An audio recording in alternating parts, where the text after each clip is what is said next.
Bom dia a todos.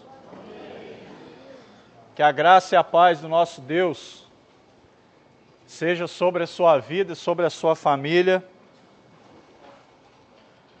Um texto que eu quero ler para nós nessa manhã como reflexão encontra-se no livro do apóstolo João, 1 João, capítulo 1, e depois apenas 2 versículos do capítulo 2. A palavra de Deus nessa manhã fala assim para a gente: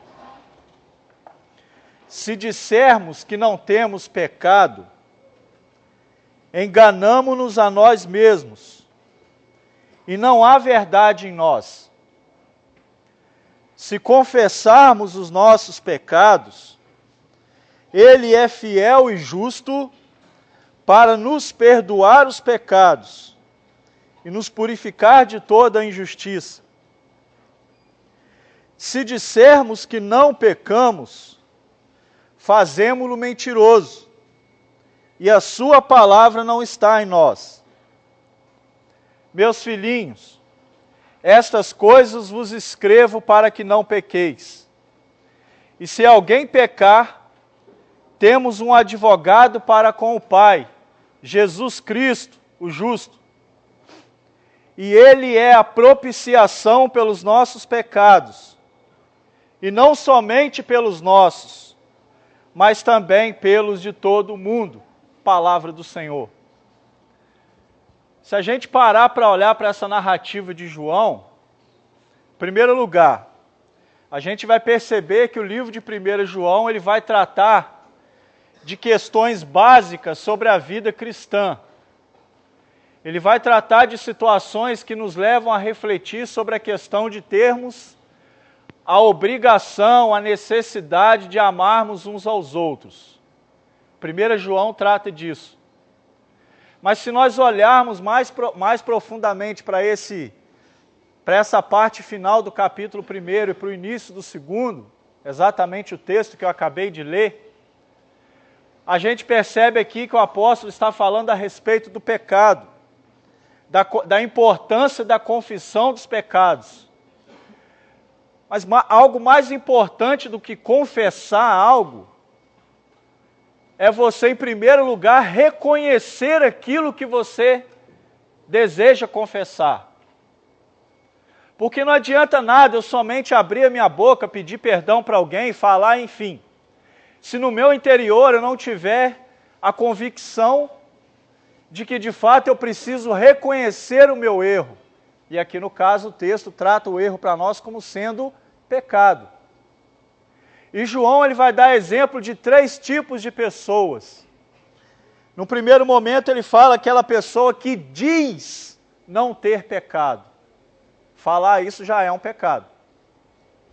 No segundo exemplo, João cita aquela pessoa que reconhece ter e que pede perdão. Porque ele fala, se confessarmos os nossos pecados.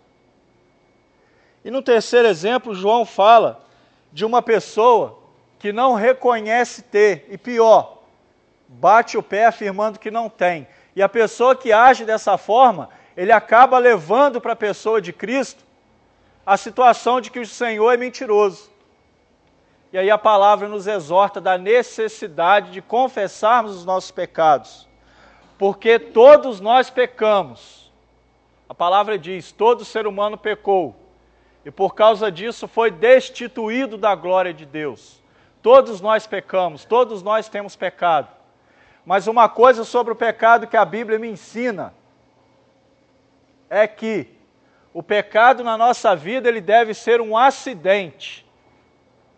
Ele não deve ser uma coisa ou uma causa constante, ele tem que ser um acidente. E todas as vezes que pecarmos, no capítulo 2, no versículo 1, vai dizer isso.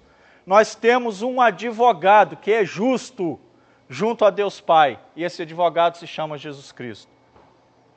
Então Jesus Cristo, pelo texto que eu li, ele se torna, e ele é até os dias de hoje, ele continuará sendo pelos séculos dos séculos, o advogado das causas perdidas, o advogado das causas impossíveis.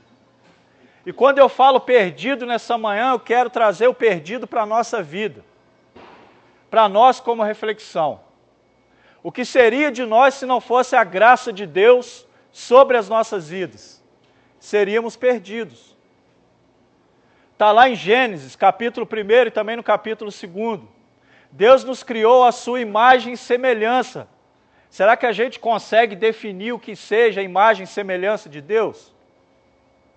Será que Deus tem a expressão do meu rosto, do seu rosto? Eu aqui nessa manhã eu consigo olhar para muitas expressões faciais. E eu poderia te perguntar, você tem certeza, você pode afirmar que Deus tem a expressão do seu rosto? Ou, só para apertar mais um pouco, será que você tem a expressão de Deus estampada no seu rosto, já que a Bíblia diz que nós somos a imagem e semelhança do Senhor? Nem tanto, porque a nossa natureza ela é pecaminosa. Nós perdemos essa identificação no Éden, quando o primeiro homem e quando a primeira mulher pecaram e resolveram jogar por terra tudo aquilo que Deus havia dado para eles como bênção. Mas através do sangue do Cordeiro nós fomos resgatados. Através do sangue do Cordeiro uma nova aliança foi feita. Deus já havia feito uma aliança com Noé. E depois Deus refaz essa aliança através da pessoa de Cristo na cruz. E aí, se eu também olhar para esse texto, a gente pode perceber que existem 3 razões na pessoa de Jesus que o tornam o homem como sendo advogado das causas perdidas, das causas impossíveis. E a primeira razão que faz da pessoa de Jesus ser um advogado nosso é o fato do seu caráter, porque Cristo tem um caráter justo. Você nunca leu, você nunca ouviu falar que da boca do Senhor tivesse saído em algum momento palavras maliciosas, palavras de acusação. E se nós dizemos ser a imagem e semelhança de Deus, eu não estou nem dizendo o que a Bíblia diz, se nós dizemos ser imagem e semelhança de Cristo, nós não deveríamos agir dessa forma. Uma segunda característica que eu vejo na pessoa de Cristo, que faz dele ser um advogado das causas impossíveis na minha e na sua vida, é por causa dos seus métodos. Eu já falei aqui no outro momento, Jesus era um cara muito didático. Me permito usar essa expressão cara, com todo respeito, claro. Jesus era um cara muito didático, ele sabia como ensinar e de que forma ensinar aquelas pessoas.